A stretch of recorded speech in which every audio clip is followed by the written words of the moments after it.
The Chiefs took a tough 38-0 loss against the Broncos in their final regular season game, but let's be real, this wasn't about the score.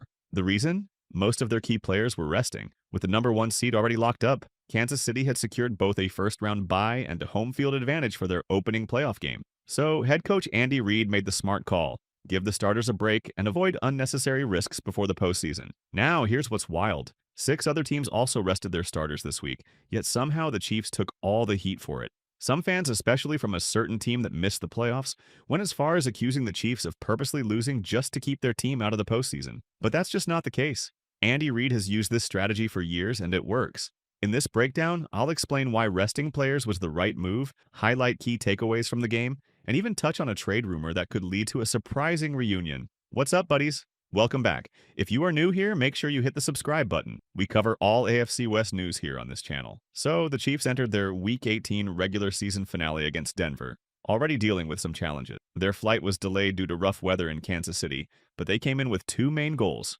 avoid showing anything from their playbook and get out of the game healthy. That's exactly how things played out. Yes, it was a 38-0 loss to Denver, but it was a meaningless game for Kansas City. The first round bye was already locked up, so they rested as many starters as possible. Denver, on the other hand, needed a win to secure their playoff spot, and they got it. This game doesn't need the usual deep breakdown since it didn't hold much importance, but there were a few things worth noting. For starters, Kansas City didn't really play any starters. They used a patched-up offensive line with DJ Humphries at left tackle, who needed those reps after dealing with injuries earlier in the season. Kingsley Suamataia started at left guard, a rookie who initially started the year as a left tackle before getting benched. Hunter Norzad took the center spot, CJ Hansen played right guard, and Wanya Morris was at right tackle. The starting interior trio of Joe Thuney, Creed Humphrey, and Trey Smith only played 3 snaps before the backups took over completely. Noah Gray played just 4 snaps, while Xavier Worthy saw only 1 snap. The rest of the wide receiver group included Juju Smith-Schuster, Justin Watson, and Nico Riggio. Riggio had a couple of solid grabs. Peyton Hendershot was the next most involved target for the Chiefs, leading the tight ends in snaps after Noah Gray's limited appearance. At running back, Carson Steele handled most of the workload with 8 carries, while Samaje Perine chipped in. The offense was clearly in full backup mode. No Xavier Worthy, no Noah Gray after his few snaps, and none of the top offensive linemen. Jawan Taylor, Patrick Mahomes, Travis Kelce, DeAndre Hopkins, Hollywood Brown, Kareem Hunt, and Isaiah Pacheco were all sidelined. With such a depleted lineup, Carson Wentz was left in a tough spot, essentially tasked with just surviving. He finished the game 10 of 17 for 98 yards, 0 touchdowns, 0 interceptions, and was sacked 4 times. The offense couldn't find a rhythm, didn't reach the red zone once, converted just 1 third down, and got dominated in time of possession. 18 minutes compared to Denver's nearly 42 minutes. On defense, it was a similar story. Turk Wharton and Mike Dana barely played, while the regular starters like Chris Jones, George Karlaftis,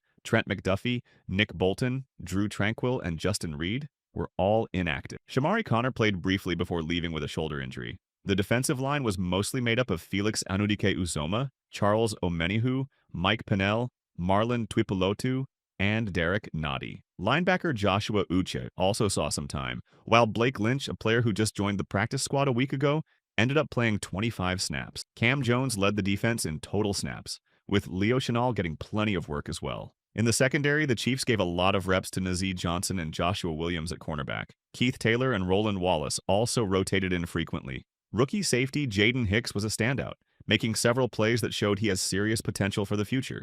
But despite a few bright spots, the defense struggled. Bo Nix had an outstanding game, completing 26 of 29 passes for 321 yards and 4 touchdowns. He wasn't sacked or intercepted, and even led Denver in rushing yards. Cortland Sutton led the Broncos receiving with nearly 100 yards, followed closely by Marvin Mims. Denver was highly efficient in the red zone, scoring on 4 of 5 trips. They were also dominant on third downs, converting 10 of 14 attempts. On the 2 third downs they did miss, they went for it on 4th down both times, and converted both. The Chiefs' secondary remains a concern. Outside of Trent McDuffie, Joshua Williams and Nazeed Johnson got a lot of reps, but gave up some big plays along the way. Kansas City is likely hoping, maybe even praying, that cornerback Jalen Watson returns in time for the playoffs. His 21-day window to return from injured reserve opened recently, and his presence could be crucial in shoring up coverage issues before the postseason. This 38-0 loss felt more like a preseason game from a game plan standpoint. It was as basic as it gets, deliberately so.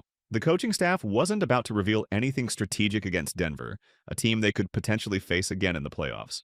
Denver secured the 7th seed with this win, but it's hard to see them getting past Buffalo in the next round. Still, anything can happen in the playoffs. There are a few takeaways from this game worth discussing. First, if anything is worth mentioning, it is kicker Harrison Butker. Since returning from injured reserve, he's missed a kick in 3 of his last 4 games. Against Cleveland, he missed a field goal. Against Pittsburgh, he missed an extra point.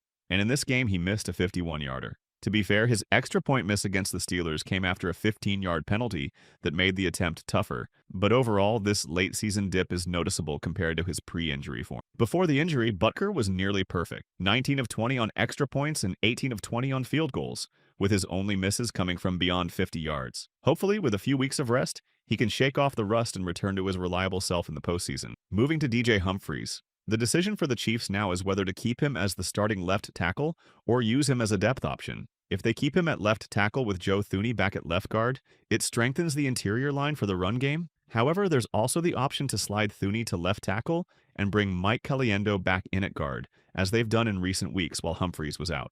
The Chiefs' coaching staff, led by Andy Reid, will ultimately decide the best combination up front, but it seems like Humphries deserves another chance to start. The priority will be keeping Patrick Mahomes upright and giving the run game a better shot in the postseason. Now, some chatters are saying the Chiefs intentionally lost to keep the Bengals out of the playoffs, but that idea just doesn't hold up when you break it down. Yes, the Broncos won in dominant fashion, which officially eliminated the Bengals from the postseason. Cincinnati finished with a 9-8 record, the same as last season, whether Joe Burrow was playing or not. The problem wasn't some conspiracy. It was their defense, which struggled all year and led to the firing of defensive coordinator Lou Anarumo. Back to the Chiefs' situation, some fans were even suggesting Carson Wentz wasn't good enough and that Kansas City should bring back Chad Henne. But Henne retired, and he's not coming back. Wentz, for all his flaws, is still an upgrade over Blaine Gabbert as a backup. He wasn't perfect in this game, but let's be realistic. He was working with a completely patched-up offensive line, missing all of Kansas City's top playmakers. It was never going to look pretty under those conditions. Wentz hadn't played since the preseason, so some rust was expected. But with a full starting lineup, he would look much better. The hope, of course, is that Wentz never needs to take another snap this season, because it would mean Mahomes stayed healthy, which obviously gives Kansas City the best shot at winning in the playoffs. As for the conspiracy theories, resting starters when the top seed is already locked is nothing new. It's a standard strategy used by several teams across the league when the playoff picture is set. The Ravens, Bills, Texans, and Rams also rested key players in Week 18. Yet somehow, only Kansas City got accused of throwing the game. The reality is simple. The Chiefs had no reason to risk injuries in a game that didn't matter. Fans can speculate all they want, but the strategy was clear. Rest the starters, avoid injuries, and prepare for a deep postseason run. This isn't even new for Reid. The same thing happened back in 2004 when he was coaching the Eagles. They rested their starters in the final week of the regular season, got blown out 38-10 by the Bengals, and still made a deep playoff run afterward. I also want to share a trade rumor about Tyreek Hill's situation in Miami.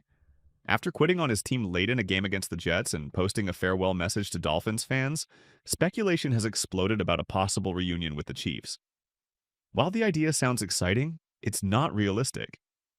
Hill chose to leave Kansas City for a record-breaking contract, and since his departure, the Chiefs have won back-to-back Super Bowls without him. His massive deal and age make a trade unlikely, as Kansas City isn't in a position to give up major draft capital for a player they already moved on from. Now that Week 18 is wrapped up, the playoff bracket is officially set, and the matchups are looking intense. The Chiefs will face the lowest remaining seed in the divisional round after Wild Card Weekend, most probably the Broncos or the Chargers again.